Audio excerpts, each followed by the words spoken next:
Hello, my name is Michel Park, and today we'll discuss questions related to sustainability. So, this table it shows us there are four parts. First, A, B, C, D. A, it means that it is sustainable by nature and also sustainable by policy. B, it is not sustainable by nature, but it can be sustainable by policy.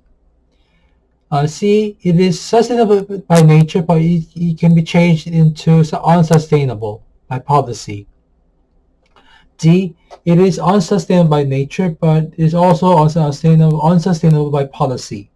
So when it comes to these four parts, A can be like managing water quality so that people can freely use.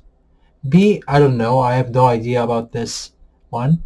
C, this water flow is hard to control it because of the flood or drought.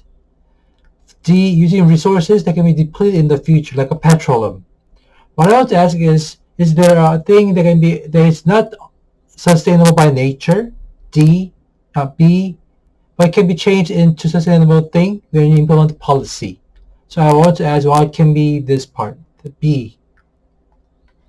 And next, there are two kinds of policies, four kinds of policies. It is effective, whether it is continuous. So there are four parts. So A, it is effective policy, so it is continued for a while. B, it is ineffective, but it is continued by the government. C, it is effective, but it is discontinued in current government. D, it is ineffective, so it is discontinued. So what can be categorized into which part? A, B, C, or D? So this is today's content, and see you in the next video. Bye.